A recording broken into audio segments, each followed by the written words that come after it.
कामयाबी का पहला सीक्रेट, वो पहला सीक्रेट है शेयरिंग। अपनी आसानियों में, चीजों में दूसरों को शामिल करें। हमारे बाबा जी थे इशफाक साहब। इशफाक साहब कमाल इंसान थे। इशफाक साहब से हमने बड़ा कुछ सीखा, लाइव बैठ के सीखा, सवाल पूछा करते थे।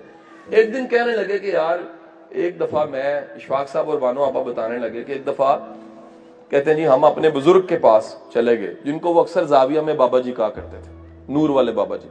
उनके पास चले गए तो उन्होंने कहा इशफाक अहमद, अगर तुम चाहते हो कि तुम्हारा रिस्क बढ़ जाए तो एक काम जरूर करो। उन्होंने कहा जी बताइए क्या करें। उन्होंने कहा जी अपने रिस्क को धो के खाया करो, जो रिस्क होता है उसे धो के खाया करो। तो कहते जी मैं समझा शायद दाल को जैसे धोते हैं और चावलों को पानी में भिगोते हैं, आटे को जो सा वो पीसने के बाद गूंद लेते हैं तो इसके नाम धोना है। उनका नहीं नहीं नहीं नहीं नहीं, रिस्क धुलता तब है जब अपने रिस्क में से आप किसी को खैरात कर देते। बांटने वाले का रिस्क पाक हो जाता है, जमा करने वाले का रिस्क पाक नहीं होता।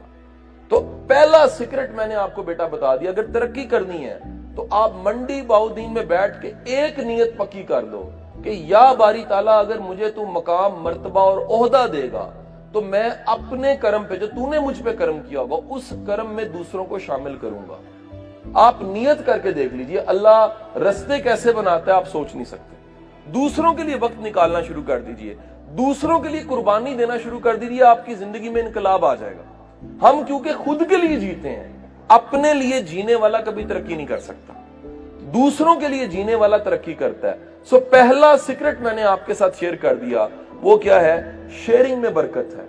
अपने इल्म को बांटने वाले, आसानियों को बांटने वाले, रिस्क को, माल को बांटने वाले और खैर के काम करने वाले जिंदगी में ज्यादा तरक्की करते हैं। दूसरा सीक्रेट आपको मैं शेयर कर दूं, इसको सेल्फ कॉन्फिडेंस कहते हैं। सेल्फ कॉन्फिडेंस आपको आगे से आगे ले जाता है। मैंने तकरीबन 10 साल पढ़ाया डीएसरी में, गवर्नमेंट का एक डिपार्टमेंट है, इसका नाम अब बदल चुका, QAED रख दिया गया। डायरेक्टरेट स्टाफ में 10 साल पढ़ाया और बेशुमार हेड मास्टर्स, टीचर, मेंटोर्स मेरे से पढ़े हैं गवर्नमेंट के। मैं उन सबके सब लेक्चर्स में एक बात उन्हें कहता रहा कि बच्चे को अच्छी फिजिक्स, केमिस्ट्री, इंग्लिश पढ़ाने से इतना फायदा नहीं होता जितना बच्चे में ये एतमाद पैदा करना कि तुम कुछ कर सकते हो, इससे फायदा उसको होता है। आज ये मोटिवेट करने वाले टीचरों की पाकिस्तान में कमी है। हमें ये ट्रेंड चेंज कर दें, पढ़ाने वाला फिजिक्स पढ़ाए, केमिस्ट्री पढ़ाए, बायोलॉजी पढ़ाए, मैथ पढ़ाए, लेकिन खुदा के लिए बच्चों को मोटिवेट भी करे कि तुम अगर करना चाहो तो कमाल कर सकते हो। दूसरा सीक्रेट मैंने शेयर कर दिया, वो क्या है कि आपकी खुद एतमादी आपको आगे लेके जाती है। अक्सर कहा जाता है कि अगर नंबर आने हो तो ज़हीन के इतने नंबर नहीं आते जितने यकीन वाले के नंबर आते हैं। यकीन वाला जिंदगी में आगे निकल जाता है, ज़हीन पीछे रह जाता है। सो अपने अंदर ये यकीन जरूर पैदा कीजिए और ये होप जरूर पैदा कीजिए कि आपकी मेहनत जोन सी है वो जाया नहीं जाएगी, उसका कोई ना कोई अंजाम और सिला है। तीसरा राज मैं आपके साथ शेयर कर रहा हूं। आप जिंदगी में अगर ग्रो करना चाहते हैं, तरक्की करना चाहते हैं, आगे बढ़ना चाहते हैं, तो अपना ताल्लुक अपने अल्लाह से मजबूत जरूर करें। अगर आपका भरोसा, आपका एतमाद अपने रब पे है तो याद रखिएगा आपका रब आपको बेहतर रास्ते बताता रहता है और बेहतर रास्ते दे भी देता है। बंदों पे एतमाद करने वाला आखिरकार शर्मसार हो जाता है, शर्मिंदा होता है, लेकिन अल्लाह पे एतमाद करने वाला, अल्लाह उसकी लाज निभाता है। 3 चीजें मैंने शेयर कर दी। चौथी बात आपसे शेयर करने जा रहा हूं।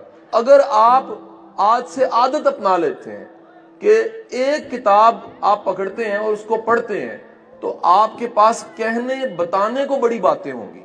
मैंने इशफाक साहब से एक दफा पूछा, इशफाक साहब ये बताएं लोग गीबत क्यों करते हैं? बड़ा सिंपल सा सवाल है, गीबत क्यों करते हैं? हम समझते हैं आदतन करते हैं। इशफाक साहब ने जवाब दिया कि लोग गीबत इसलिए करते हैं, लोगों के पास करने को बात कोई नहीं होती। जब करने को बात कोई नहीं होती तो वो किसी की बुराई बयान करने लग पड़ते हैं। सो इल्म बढ़ाना चाहते हैं तो कम से कम अपनी जिंदगी में किताब से दोस्ती जरूर शामिल कीजिए। आप दुनिया देखेंगे, बाहर अगर कभी जाएं तो आप हैरान होंगे, गोरे के एयरपोर्ट्स पे गोरे के हाथ में एक अदद कैमरा होता है और हाथ में किताब पकड़ के वो बैठा पढ़ रहा होता है। वजह क्या है? ये किताब ना पढ़ने का ट्रेंड इस मुल्क में नहीं है।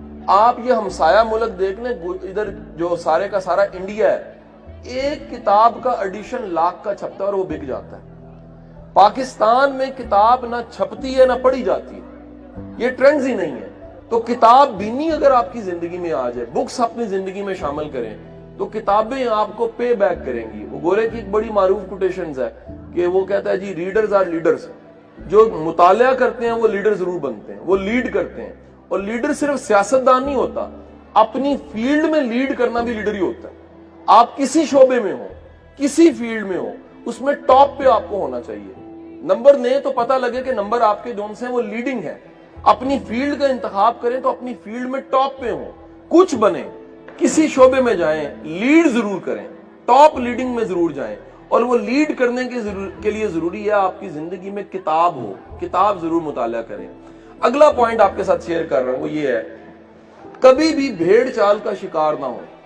ہمارے ہاں پہلے کے پہلے ٹرینڈ بنے ہوئے ہیں, فلانے دا پتر ہے بن گیا تو بھی ہے بن جا, فلانا ڈاکٹر بندہ پہ تو بھی ڈاکٹر بن جا.